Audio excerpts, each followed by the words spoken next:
بسم اللہ الرحمن الرحیم۔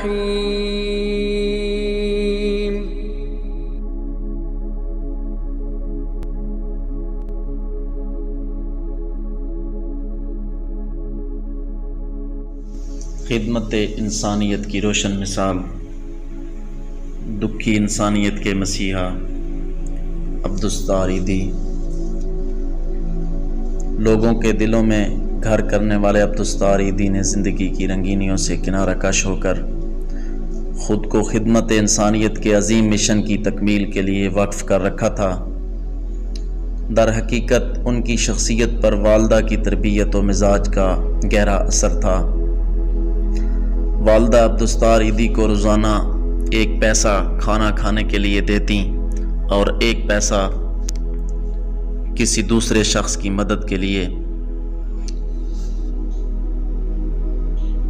عظیم ماں سے خدمت انسانیت کی اعلیٰ تربیت لے کر عبدالستار ایدی عملی زندگی میں داخل ہوئے۔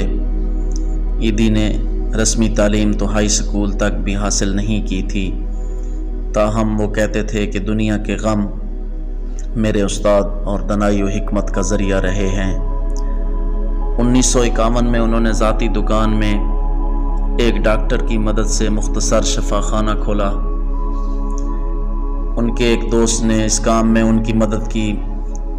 اس دوست سے ملنے والے پیسوں سے انہوں نے 2000 روپے کی ایک گاڑی لی، ایک ڈسپنسری بنائی اور ایک خیمے کے اندر 4 بستروں کا اسپتال قائم کیا۔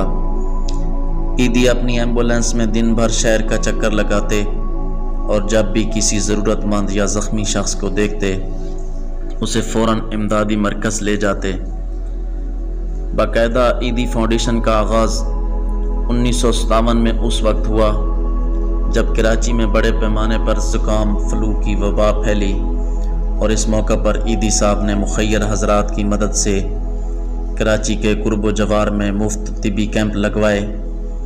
ان کے کام سے متاثر ہو کر مخیر حضرات نے انہیں خطیر رقم کا عطیہ کیا، جسے دیانتداری سے استعمال کرتے ہوئے انہوں نے وہ پوری عمارت خرید لی جہاں ڈسپنسری کیمپ تھی۔ اسی عمارت میں انہوں نے ایک زچہ خانہ اور نرسوں کے لیے ایک تربیتی ادارہ قائم کیا۔ وہیں پر ان کی ملاقات نرس بلقیس سے ہوئی، جن سے انہوں نے 1965 میں شادی کر لی، اور ان کے ہاں 2 بیٹے اور 2 بیٹیاں پیدا ہوئیں۔ اپنے فلاحی کاموں کا آغاز اس چھوٹے سے مکان سے کرنے والا ان کا ادارہ آج جنوبی ایشیا کے سب سے بڑے غیر ریاستی فلاحی اداروں میں سے ایک ہے، جس کے لیے انہوں نے کسی بھی لسانی اور مذہبی تفریق سے بالا تر ہو کر اپنے ہم وطنوں کی بے لوث خدمت کی اور اپنی پوری زندگی اس کام کے لیے وقف کر دی۔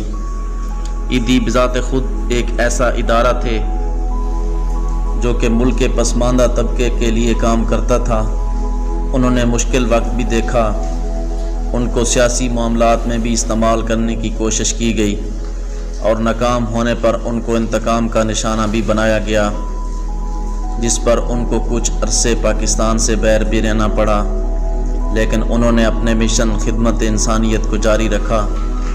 اس عظیم فلاحی کارکن نے ایدی فاؤنڈیشن 6 دہائیوں تک کچھ ایسے چلائی کہ حکومت بھی وہ کام نہ کر سکی جو اس تنظیم نے کیا۔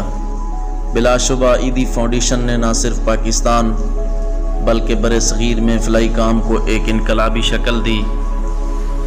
ایدی فاؤنڈیشن اس وقت بھی وسیع پیمانے پر ایمبولینس سروس، مفت اسپتال اور لاوارث بچوں، خواتین اور بوڑھوں کے لیے دارالامان چلا رہی ہے۔ اس ٹرسٹ نے 20,000 سے زیادہ لاوارث نومولود بچوں کی زندگیوں کو بچایا، 50,000 سے زیادہ یتیموں کی کفالت کی اور 40,000 سے زیادہ نرسوں کو ٹریننگ دی۔ ملک کے چپے چپے میں ایدی ٹرسٹ کے کلینک، پناہ گاہیں، بزرگوں اور عورتوں کے لیے گھر اور ایسے ہی بے شمار منصوبے ملیں گے۔ کوئی حادثہ ہو یا قدرتی آفات، دھماکہ ہو یا کچھ اور، چند منٹ بعد سائرن بجاتی اور تیزی سے موڑ مڑتی سفید سزوکی گاڑیاں جائے وقوع پر پہنچتی نظر آتی ہیں، جیسے کہ وہ اگلی گلی میں اس واردات کا انتظار کر رہی تھیں۔ تربیت یافتہ عملہ پھرتی سے اتر کر زخمیوں اور ہلاک ہونے والوں کو اس مہارت سے سٹریچروں پر ڈال کر ایمبولینسوں میں منتقل کرتا ہے جیسے وہ صلاح سال سے بس یہی کام کرتا چلا آیا ہو۔ بلا شبہ عیدی کی ذات پر جو اعتبار تھا وہ قوم نے کسی دوسرے کو نہ بخشا، کیونکہ انسانیت کے اس عظیم محسن نے ان گلی سڑی لاوارث لاشوں کو بھی اپنے ہاتھوں سے اٹھا کر دفن کیا جن کو ان کے وارثان بھی چھونے کو تیار نہ تھے۔ ان بچوں کو اس نے نئی زندگی دی جن کو کوڑے کے ڈھیر پر مرنے کے لیے پھینک دیا گیا تھا۔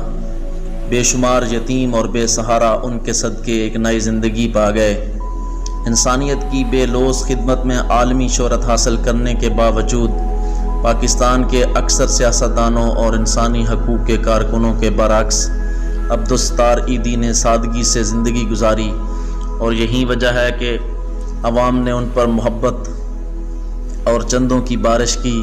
وہ انتہائی معمولی قمیض شلوار پہنتے، ان کے پاس ملیشیا کے سستے ترین کپڑے کے صرف 2 جوڑے تھے، ایک میلا ہو جاتا تو دوسرا پہن لیتے، جبکہ جوتوں کا ایک ہی جوڑا گزشتہ 20 سال سے ان کے استعمال میں رہا۔ عبدالستار عیدی نے اپنی زندگی میں اس بات کو یقینی بنا دیا تھا کہ وہ اپنے پیچھے ایک ادارہ چھوڑ جائیں گے جو ان کے بعد بھی انسانیت کی فلاح کے لیے کام کرتا رہے گا۔ آج عیدی ہم میں نہیں ہیں، مگر ان کے اہل خانہ اور عیدی فاؤنڈیشن کے کارکنان ان کا مشن آگے بڑھا رہے ہیں۔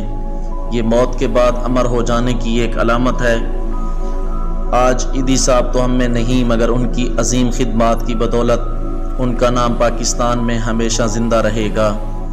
سڑک پر چلتی ہوئی ہر عیدی ایمبولینس ہمیں ان کی یاد دلاتی رہے گی، اور ہمارے دلوں سے ان کے لیے دعائیں نکلتی رہیں گی۔